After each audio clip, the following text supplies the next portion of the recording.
नमस्कार, मैं हूं मनोज मानस। वक्त हो चला है जनहित का और जनहित में आज हम बात कर रहे हैं रैन बसेरों के रियलिटी चेक की।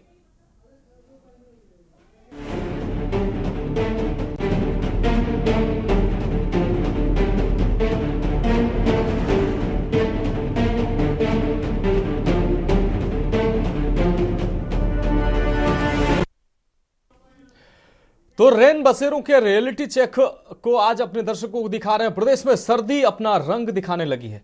दिन और रात के तापमान में भी काफी कमी आई है। यही वजह है कि लोग भी अब सर्दी से बचने के जतन करने लगे हैं। लेकिन ऐसे भी कई लोग तमाम लोग हैं जो खुले आसमां के नीचे जीवन बसर करने को मजबूर हैं।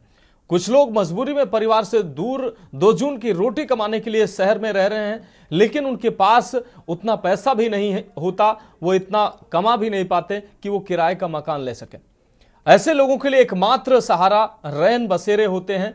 बेसहारा और जरूरतमंदों को कोई दिक्कत ना हो, इसके लिए प्रदेश सरकार और अलग अलग जिलों के नगर निगम और नगर पालिकाएं भी रैन बसेरों का इंतजाम करती हैं और रैन बसेरों की व्यवस्थाएं करती हैं। लेकिन रैन बसेरों में कहीं तो व्यवस्था ठीक ठाक मिल जाती है, लोग वहां पर जाते हैं और इस व्यवस्था का लाभ उठाते हैं। लेकिन कई जगह अव्यवस्था का अंबार रहता है। लोगों को न तो कंबल मिलते हैं, कहीं रैन बसेरा नहीं, अगर कहीं है तो न तो उनको वहां पर समुचित व्यवस्थाएं मिल पा रही हैं और ना ही रैन बसेरों में जो मानवीय जीवन के लिए जो चीजें होनी चाहिए, सर्दी से बचने के लिए जो चीजें होनी चाहिए वो नहीं है। लेकिन कहीं कहीं अगर ये सारी चीजें उपलब्ध भी होती हैं तो जागरूकता और प्रचार प्रसार के अभाव में महत्वपूर्ण जन उपयोगी सुविधा से बेसहारा और निर्धन लोग उसका लाभ भी कम ही उठा पाते हैं।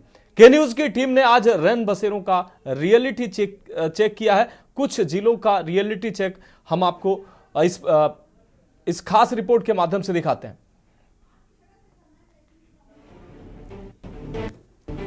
अयोध्या में रात का तापमान 3 डिग्री सेल्सियस पहुंच गया है, जिसके चलते अयोध्या में ठंडी कहर बरपा रही है। हालांकि दिन में धूप निकलने से लोगों को राहत भी मिल रही है। ठंड से निजात दिलाने के लिए नगर निगम ने भी कमर कस ली है।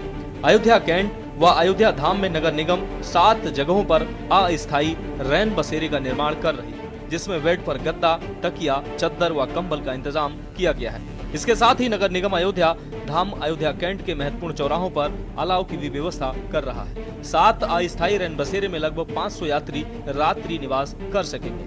अयोध्या कैंट में roadways station, Ayodhya cantt railway station, Ayodhya Dham railway station, बंधा तिराहा, राम कथा पार्क, पुराना सरयू पुल समेत 7 जगहों पर अस्थायी रैन बसेरे बनाए जा रहे हैं। इसके अलावा अयोध्या धाम में परमानेंट आश्रय गृह बनाया गया है, जिसमें 300 यात्री रात प्रवास कर सकेंगे, जिसका नाम निषाद राजगुह आश्रय स्थल रखा गया है, जो कि अयोध्या धाम रेलवे स्टेशन के पास है। इसके अलावा अयोध्या धाम रेलवे स्टेशन पर रेलवे बोर्ड का भी एक आश्रय स्थल बनाया गया है, उसमें भी यात्री रात्रि प्रवास कर सकते हैं। इसी के साथ अयोध्या जनपद के ग्रामीण क्षेत्रों में भी रैन बसेरा बनाया गया है और बाकायदा उसकी देख रेख के लिए कर्मचारी भी लगाए गए हैं। ये देखिए, रोडवेज बस स्टेशन जो है अयोध्या का यहाँ पे है। हम लोगों ने 7 जगहों पे अस्थायी रैन बसेरे की हम व्यवस्था कर रहे हैं और सारे जो हमारे रैन बसेरे हैं कुछ आज से संचालित हो जाएंगे और 15 तक सारे संचालित हो जाएंगे। तो हमारी लगभग ये 500 लोगों की क्षमता का अस्थायी रैन बसेरा हम लोग इसको क्रियाशील करने जा रहे हैं। ये रोडवेज स्टेशन यहाँ पर है, अयोध्या धाम और अयोध्या कैंट रेलवे स्टेशन, ये जो हमारा बंधा तिराहा है, रामकथा पार्क है, पुराना क्वीन हो पार्क, इन सभी जगहों पर हम लोग रैन बसेरा ही बना रहे हैं। इसके साथ ही साथ जो 24x7 और हमेशा के लिए एक परमानेंट जो हमारा आश्रय गृह बना हुआ है, उसमें 300 की क्षमता का है, जो निषाद राजगुह आश्रय गृह जो रोडवेज स्टेशन जो अयोध्या धाम का है उसके समीप बना हुआ है, वो तैयार है। उसको भी हम लोग इस जाड़े में उसका भी उपयोग करेंगे। और इन सभी के साथ आप देखें, जो अयोध्या धाम रेलवे स्टेशन है वहाँ भी एक बड़ा आश्रय गृह है जो रेलवे डिपार्टमेंट का है, जिसमें कि लगभग 1000-1500 की कैपेसिटी है, तो वहाँ भी लोग रुक सकते हैं। तो जो पूरी व्यवस्थाएं जाड़े के दृष्टिगत अयोध्या नगर निगम के द्वारा की जा रही है। इसके साथ ही साथ जो महत्वपूर्ण स्थान है, अभी से हम लोग कुछ महत्वपूर्ण स्थानों पर अलाव का भी प्रबंध कर रहे हैं और जैसे जैसे धीरे धीरे सर्दियां बढ़ती जाएंगी उसी तरह से अलाव के पॉइंट्स भी हमारे बढ़ेंगे और आवश्यकता अनुसार अगर जो रैन बसेरे हमारे ये जो अभी बने हैं अगर वो भरने लगेंगे तो उसके अनुसार से हम उसकी क्षमता वृद्धि भी करेंगे और उस तरह से हम अधिक से अधिक रैन बसेरे भी बनाएंगे जिस तरह की आवश्यकता पड़ेगी। ठंड को लेकर रायबरेली जिला प्रशासन भी मुस्तैद दिख रहा है। रायबरेली में नगरपालिका क्षेत्र में कुल 6 रैन बसेरे बनाए गए हैं, जिसमें 4 अस्थायी और 2 स्थायी रैन बसेरे हैं। रेलवे स्टेशन, बस स्टेशन, अस्पताल, चौराहा आदि जगह पर रैन बसेरा बनाए गए हैं। इन रैन बसेरों में रुकने वाले लोगों के लिए आधार कार्ड अनिवार्य किया गया है। आधार कार्ड न होने पर मोबाइल नंबर देना होगा। नगर पालिका सीमा अंतर्गत कुल 6 रैन बसेरे संचालित किए जा रहे हैं, जिनमें 2 अस्थायी और 4 अस्थायी रैन बसेरे हैं, जिनमें यात्रियों को ठहरने के लिए सारी सुविधाएं की गई हैं और समय समय पर जिला प्रशासन की टीम और नगर पालिका की टीम द्वारा निरीक्षण करके जो भी निर्देश हैं वो दिए जा रहे हैं। इनकी उनकी क्या व्यवस्था है, किस तरह की इनकी दी जा रही है? जो भी ऐसे व्यक्ति जिनको रुकने का स्थान शहर में नहीं है या जो लोग बाहर सो रहे हैं, उनको हम लोग जागरूक करके रैन बसेरों में ले जा रहे हैं और हमारा ये प्रयास है कि कोई भी व्यक्ति बाहर में न सोए, खुले में न सोए। दांत कटकटा देने वाली ठंड, साथ में बदन में चुभने वाली शीतलहर में गरीबों के लिए रैन बसेरा ही जीने का एकमात्र सहारा होता है। लेकिन अगर उसमें तैयारी पुख्ता न हो तो फिर जिंदगी कैसे बचाई जाए? कहीं व्यवस्था दुरुस्त है तो कहीं अव्यवस्थाओं का अंबार है। इस अंबार में खुले अंबर के नीचे रात गुजारना नामुमकिन है। ऐसे में अगर सिर छिपाने की छत मिल जाए तो उससे बेहतर क्या होगा? स्पेशल डेस्क के न्यूज इंडिया।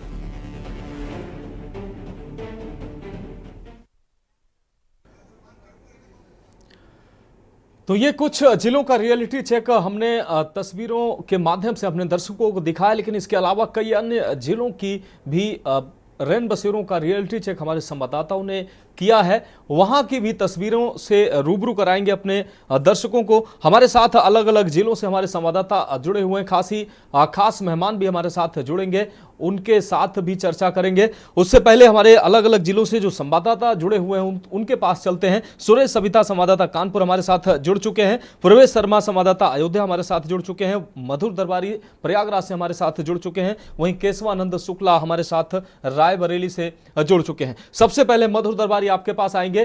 प्रयागराज में रैन बसेरों का रियलिटी चेक आपने किया, क्या तस्वीरें देखने को मिली हैं? बड़ा एक आयोजन प्रयागराज में होने जा रहा है, करोड़ों की संख्या में वहां पर श्रद्धालु पर्यटक प्रयागराज पहुंचेंगे। प्रशासन, नगर निगम की क्या व्यवस्थाएं हैं रैन बसेरों को लेकर, और कुंभ में तमाम व्यवस्थाएं की जा रही हैं और सरकार भी दावा कर रही है, प्रशासन भी दावा कर रहा है। धरातल पर वो दावे कितने सटीक हैं और कितने सही हैं? मधुर जी जी मनोज, मैं आपको बता दूं कि प्रयागराज की जहाँ तक बात है, देखिए सर्दी का मौसम शुरू हो चुका है और ठंड जो है धीरे धीरे अपना जो है बढ़ती जा रही है। और आप देखिए कि चाहे अभी रात का समय है तो रात में ठंड ज्यादा ही पड़ रही है, दिन में फिर भी थोड़ी सी अभी जो है कह सकते हैं सहूलियत है, लेकिन फिर भी जो मैंने देखा, जो मैंने रियलिटी चेक किया उसमें देखा कि दिन में जो है वहाँ पे रैन बसेरों में लोग नहीं ज्यादा दिखाई पड़ रहे थे। और वहाँ के लोगों से मैंने बातचीत की तो उनका कहना था कि ये जो है रात को जब जैसे जैसे ठंड बढ़ती जाती है और करीब 8-9 बजे के बाद से यहाँ पे भीड़ होना शुरू होती है और उसके बाद धीरे धीरे यहाँ पूरे रात में जो देखा तो फुल हो जाते हैं। और उसके अलावा मैंने जहाँ पे रियलिटी चेक किया तो उसको देखा कि कई जगह तो हमारे यहाँ जो यहाँ पे है, खास तौर से रेलवे स्टेशन जो यहाँ पे वहाँ पे उसके पास में 2 रैन बसेरे हैं जो काफी साफ सुथरे और अच्छी तरीके से उनको व्यवस्थित रूप से रखा गया था। और उसके साथ साथ वहाँ पे करीब 15, 16, 20 वहाँ पे कह सकते हैं कि नीचे की तरफ जो है बेड थे और ऊपर छत पे भी जो फर्स्ट फ्लोर था उसमें भी बेड थे। कुल मिलाकर करीब 30-40 लोग वहाँ पे आराम से रह सकते हैं। उसके अलावा भी वहाँ पे जो व्यवस्था थी और सफाई सब कुछ, और जहाँ तक कंबल थे, गद्दे थे, तकिए थे, तो सब कुछ साफ सुथरा दिखाई पड़ा। तो जो व्यवस्था थी वो काफी चाक चौबंद और साफ सुथरी दिखाई पड़ी मुझे। लेकिन मैं आपको बता दूं कि और भी इस जगह पे यहाँ पे पूरे शहर के अंदर कह सकते हैं कि यहाँ पे रैन बसेरे बनाए गए हैं। और रैन बसेरे जो कि मैंने जैसे बताया कि सर्दी है तो सर्दी के मौसम में रैन बसेरों के जो महत्व और भी ज्यादा इंपॉर्टेंस बढ़ जाती है।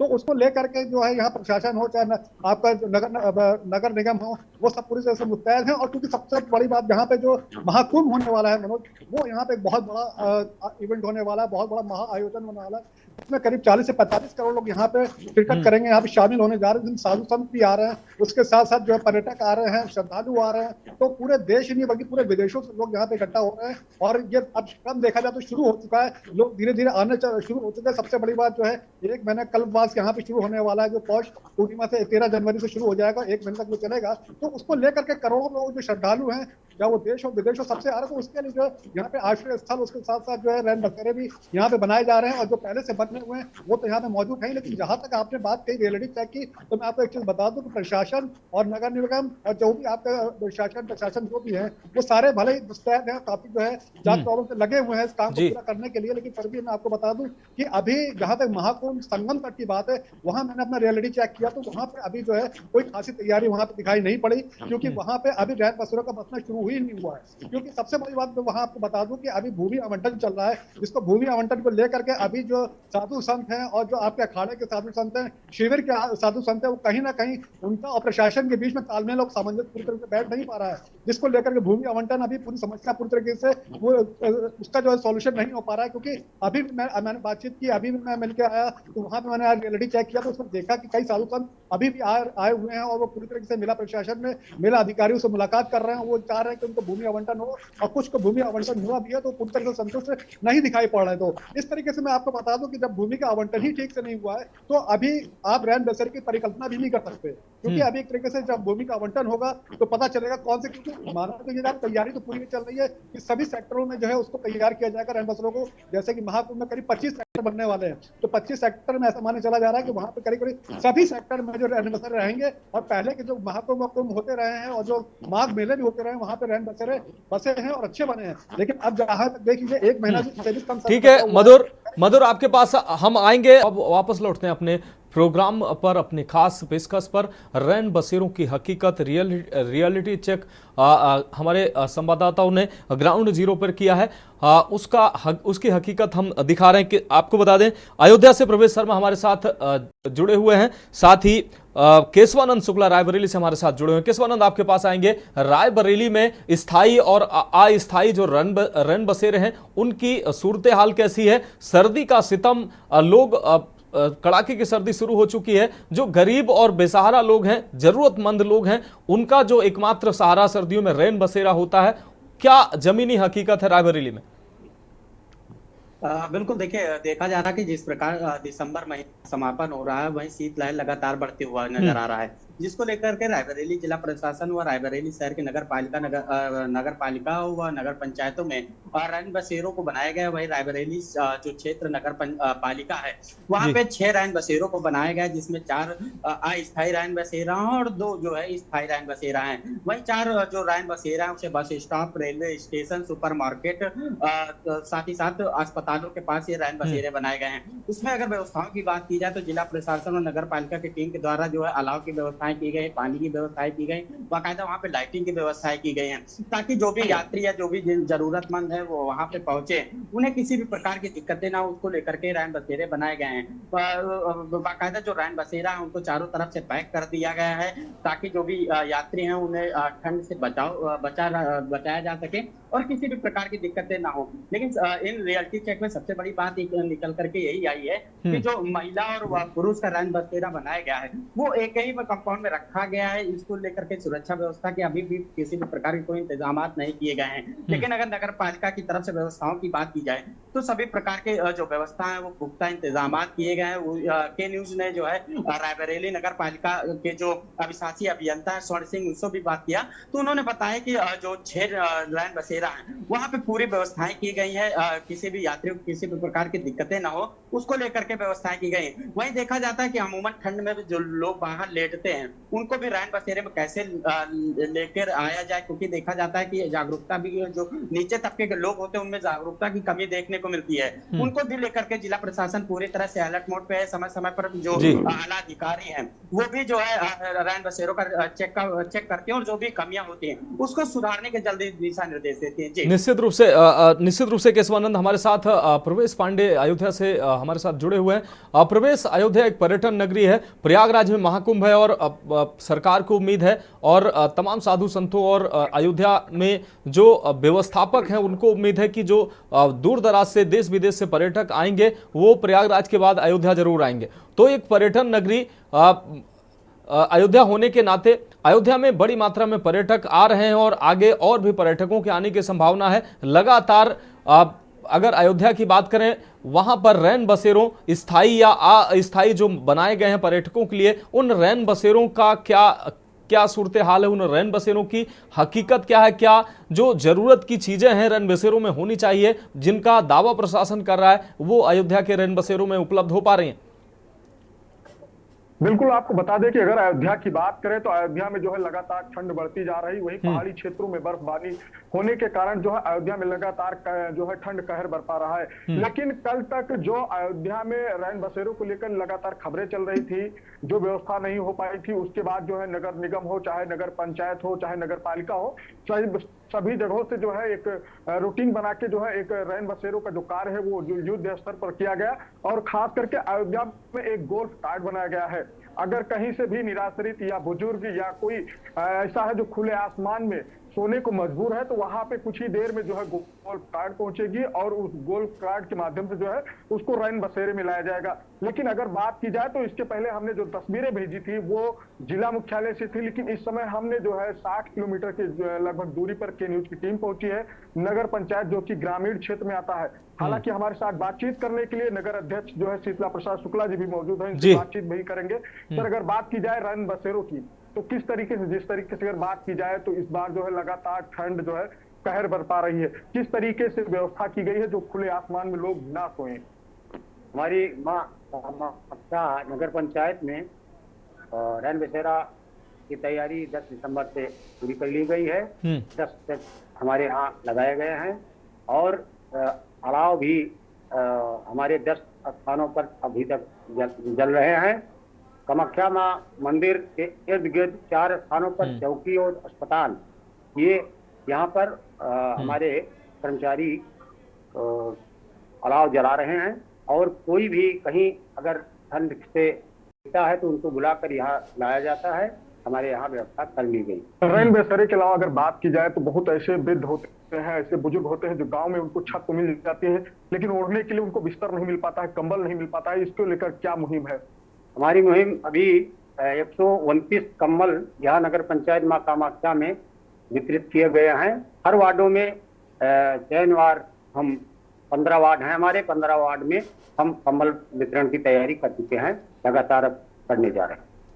बिल्कुल, अगर शहर के अलावा अगर ग्रामीण क्षेत्रों की बात की जाए तो ग्रामीण क्षेत्रों में भी बाकायदा रैन बसेरे बनाए गए हैं, लगभग 10 सेट से ज्यादा। अगर यहाँ बात की जाए जो नगर पंचायत प्रॉपर कार्यालय जहाँ पे उसके बगल भी 10 सेट बनाए गए। इसके अलावा जो है नगर पंचायत क्षेत्र में जो है करीब 3 से 4 जगहों पर जो है रैन बसेरे बनाए गए हैं। इसी के साथ अलाव को लेकर भी जागरूकता फैलाई जा रही है। नगर अध्यक्ष के द्वारा जो है जगह जगह नुक्कड़ हो चाहे चौराहों हो, सभी जगह पर अलाव की व्यवस्था की गई है। वहीं अगर अयोध्या की बात करें तो अयोध्या में जो भी श्रद्धालु आ रहे हैं बाकायदा उनके लिए जो है रैन बसेरा ऑलरेडी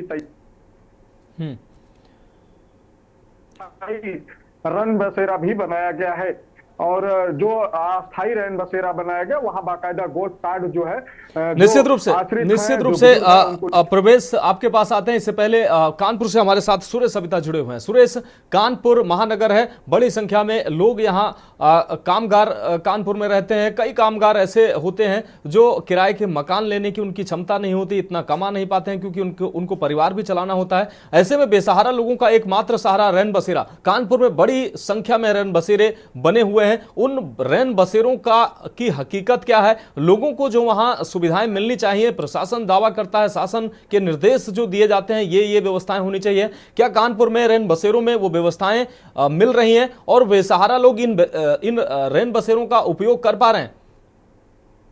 जी देखिए मनोज, आपको सबसे पहले मैं बता दूं, अगर हम लोग बात करें कानपुर की तो कानपुर में अभी तक रैन बसेरों की जो व्यवस्थाएं देखी गई हैं वो कहीं ना कहीं सुंदर एवं सुगम है। क्योंकि हाल में ही हम लोग ने देखा था कि जिला अधिकारी ने जा करके जिस तरीके से ट्वीट किया था, लोगों से मिले थे और हाल चाल ये था कि रैन बसेरों में किस तरीके की व्यवस्था हो, तो उससे जो रैन बसेरे के कर्मचारी उनको कहीं ना कहीं हलचल सी मच गई थी, और जो सुरक्षा व्यवस्था थी और जो ओढ़ने और बिछाने की व्यवस्था थी उसको ज्यादा बढ़ा गया था। उसके बाद लगातार अगर हम लोग बात करें नगर निगम की, तो नगर निगम हम लोग इस समय हर चौराहों में, हर रास्तों में, हर जगह आने जाने की जगहों में देख रहे हैं कि लॉ का पूरी तरीके से व्यवस्था की गई कि हर तरीके से लोगों को लकड़ी दी जा रही ताकि आने जाने वाले राहगीर हो, मोहल्लेदार लोग हो, बुजुर्ग हो, वो ताप कर अपनी जो इतना ज्यादा कोल्ड पड़ रहा है उसको कहीं ना कहीं कम कर सके। मनोज, अगर हम लोग बात करें नेतागणों की, तो अभी विधायिका नीलिमा कटियार ने भी हम लोग ने देखा था, बातचीत भी की थी कि किस तरीके से जाकर रियलिटी चेक किया था। लेकिन मनोज, इन सब चीजों को देखने के बाद कहीं ना कहीं ये लगता है कि अब ये आगे भी कितनी होने वाली है, क्योंकि सर्दी का जो सितम है वो आगे भी कहीं ना कहीं बहुत ज्यादा मनोज बढ़ने वाला है। और ये सभी लोग, चाहे नेतागण हो, चाहे नगर निगम की टीम हो, चाहे जिला अधिकारी भी हो, आगे किस तरीके से लोगों के साथ ट्रीट करते हैं मनोज, ये देखने वाली बात होगी, क्योंकि जो सर्दी का सितम है कहीं ना कहीं वो अपने समय पर हावी होगा। ये अभी हम लोग को मौसम विभाग के लोग बता चुके हैं कि आने वाले समय में सर्दी बहुत ज्यादा पड़ने वाली है, क्योंकि मनोज अभी हाल में ही प्रयागराज में जिस तरीके से महाकुंभ का आयोजन किया जा रहा है, अगर हम लोग बात करें कानपुर सेंट्रल स्टेशन की, तो दिल्ली से लेकर के हावड़ा के बीच का कानपुर सेंट्रल स्टेशन सबसे बड़ा स्टेशन। ठीक है, फिलहाल सुरेश आप हमारे साथ जुड़े, आपका भी बहुत शुक्रिया। प्रवेश आपका भी बहुत शुक्रिया। मधुर दरबारी आपका भी बहुत शुक्रिया, और केशवानंद शुक्ला आपका भी बहुत शुक्रिया हमारे साथ जुड़े। हमारे साथ वरिष्ठ पत्रकार सुनील त्रिपाठी जी जुड़े हुए हैं, और ब्रेक के बाद इस विषय पर कुछ और मेहमान जो हमारे साथ जुड़ेंगे उनके साथ चर्चा करेंगे। यहां वक्त एक ब्रेक का है, तो ब्रेक के बाद हमारी खास पेशकश में एक बार फिर से आपका स्वागत है। हम बात कर रहे हैं रैन बसेरों के रियलिटी चेक की। प्रदेश में सर्दी का सितम शुरू हो चुका है, और प्रदेश के अलग अलग जनपदों में रैन बसेरों का रियलिटी चेक हमारे संवाददाताओं ने किया, और अपने जनपद में किस सूरत हाल में रैन बसेरे हैं उनकी तस्वीरें दिखाई और उनके बारे में जानकारी दी। और इस पर चर्चा करने के लिए हमारे साथ कई मेहमान जुड़ रहे हैं। आकाश राय जी बीजेपी नेता हमारे साथ जुड़ेंगे, मोहम्मद साजिद सपा प्रवक्ता हमारे साथ जुड़ेंगे, ताहिरा हसन जी सामाजिक कार्यकर्ता वो भी हमारे साथ जुड़ेंगे। फिलहाल सुनील त्रिपाठी जी हमारे साथ जुड़ चुके हैं, वरिष्ठ पत्रकार। आदरणीय त्रिपाठी जी, आपको प्रणाम करने के साथ पहला सवाल आपसे, जिस तरीके से त्रिपाठी जी प्रदेश में कड़ाके की सर्दी शुरू हो चुकी है, और जो गरीब और बेसहारा लोग हैं, खासकर ऐसे कामगार जो अलग अलग शहरों में अपने जीविकोपार्जन के लिए शहरों में पड़े हुए हैं, उनके पास इतना धन नहीं है कि वो किराए का कमरा या मकान ले पाएं। वो सड़क फुटपाथ का सहारा गर्मियों में लेते हैं, सर्दियों में रैन बसेरे उनका सहारा होते हैं। लेकिन हमारी टीम अलग अलग जनपदों में, हमारे संवाददाताओं ने रियलिटी चेक किया, कहीं की तस्वीरें तो ठीक नजर आई, वहां पर जो समुचित व्यवस्थाएं होती हैं वहां पर पाई गई, लेकिन बहुत जनपदों में, बहुत जगहों पर ऐसे रैन बसेरे भी हैं जहां पर व्यवस्था ही नहीं है। लोग जो बेसहारा हैं, कमजोर हैं, जरूरतमंद हैं, वो सर्दियों में अपनी जिंदगी कैसे गुजारेंगे, उनकी जान कैसे बचेगी? त्रिपाठी जी,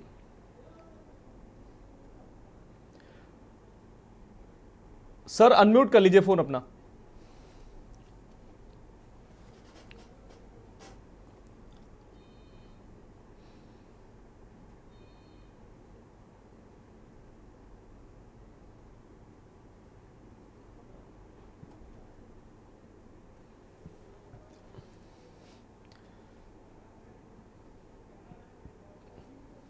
हेलो जी जी त्रिपाठी जी, आवाज आ रही है आपकी। महाराज जी, सबसे पहले मैं आपको और आपके न्यूज परिवार को धन्यवाद देना चाह रहा हूं कि जिस तरह से आप लोग जन मुद्दों को वास्तव में उठा करके गरीबों के साथ बेसहारों की आवाज सरकार तक पहुंचाने का काम कर रहे हैं, इसके लिए आप बेशक धन्यवाद की बात कर रहे हैं। जी, आपने बहुत अच्छा मुद्दा उठाया है। महाराज जी, मैं जब रात में निकलता हूं जी, फुटपाथ पे सोते हैं किन लोगों को देखता हूं, मेरी आत्मा विदीर्ण हो जाती है कि कितने राजनेता जन कल्याण की योजनाएं लेके आते हैं, लेकिन आज भी हमारा श्रमिक फुटपाथों पर सोता हुआ नजर आता है। मैं राजधानी रहने वाला हूं, हनुमान सेतु से लेकर निषादगंज तक जब फुटपाथ पे सोए हुए व्यक्ति को मैं देखता हूं, एक कंबल केवल ओढ़े हुए जी, तो मुझे बड़ा कष्ट होता है, और सरकार को कोसना पड़ता है कि सरकार कितना ध्यान दे रही उन गरीबों के लिए जिनकी वोटों से राजनेता मौज करते हैं। मानस जी, ये बड़ा अच्छा मुद्दा उठाया है, और मैं राजधानी में देख रहा हूं कि यहां भी अभी शुरुआत तो बड़ी अच्छी हुई है जी, रैन बसेरों की शुरुआत अच्छी हुई है और अलाव जिसको बोलते हैं लकड़ी जलाने की भी व्यवस्था अच्छी हुई है। जी लेकिन ये सर्दी 2-4 दिन की नहीं है।